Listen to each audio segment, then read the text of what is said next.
These are all different forms of matrices. When we have multiple rows and multiple columns, we call it as a matrix.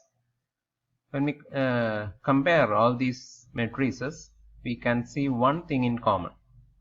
All these matrices have only one non-zero element, that is 3. If we look at the location of that 3, the value 3, we can say that from this matrix it is 1 1. If we consider the first element as 0 0, then this is 1 1. Here again it is 1 1. It belongs to first row, first column. We are taking the 0th column as first column, 0th row as the first row. Then we can say that this belongs to 1 1 because this is 0 0, this is 0 1, this is 1 0, and this is 1 1. So in all these matrices, value of 3 is identified by the row number and the column number, and it happened to be the same in all these 5 cases, that is 1 1. So when we represent these matrices, let us consider this matrix. If we want only this value, because all other elements, there are 4 rows and 5 columns.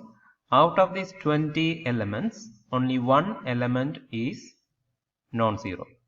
19 elements are zeros. So we need to store only this value and consider other values as zeros.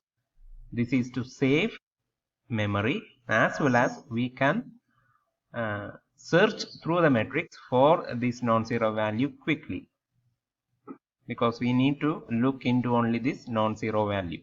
We don't need to go through all these 20 values.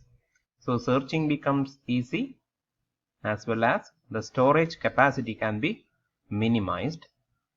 So for that we'll be using a different technique called as sparse matrix, where we store only non-zero values. This can be stored by using a form called as triplet. I told you that the location of these 3 is 1 1. So we'll be storing the row location, the column location, and the value. So there are 3 items to be stored for each and every non-zero values. We have only one value here, so we'll be having only one triplet. So at row 1, at column 1, we will be having a non-zero value 3. This is same for all these matrices, because in all these matrices we are having only one non-zero value, and that happened to be the same value 3, and its location also remains the same. To differentiate, we know that these 5 matrices are different, entirely different. To differentiate these matrices, we need to store additional information. Okay, for differentiating these 5 matrices, for all these 5 matrices, there is only one non-zero value, that is 3, and it is represented by this triplet 1 1 3.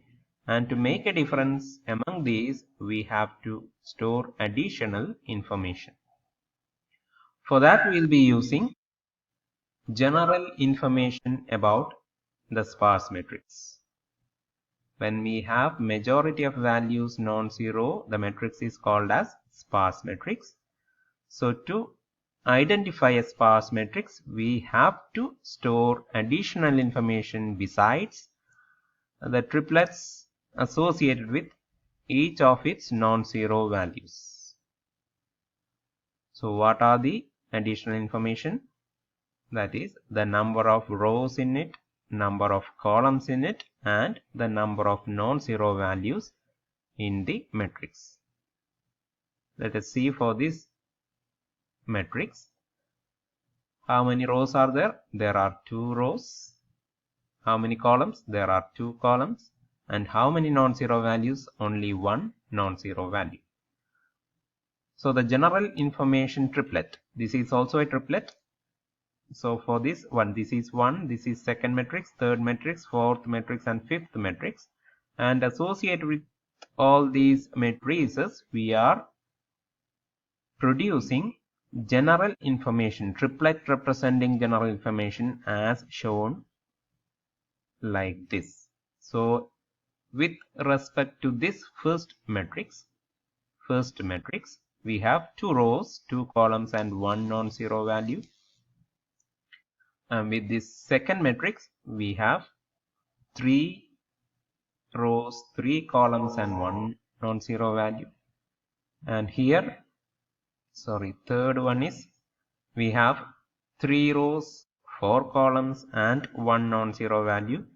And for this, we are having 4 rows, 3 columns, and 1 non-zero value. Finally, the biggest matrix will be having 4 rows, 5 columns, and 1 non-zero value. So besides these general information triplet, we have to store this also. So with respect to this matrix, we will be storing 2, 2, 1, then 1, 1, 3. That makes a compound. And for this matrix, we will be storing 3, 3, 1 and 1, 1, 3. And for this one, we will be storing 4, 5, 1 and 1, 1, 3. So thus we can differentiate the matrix. Now we have a difference in the triplet formation, no?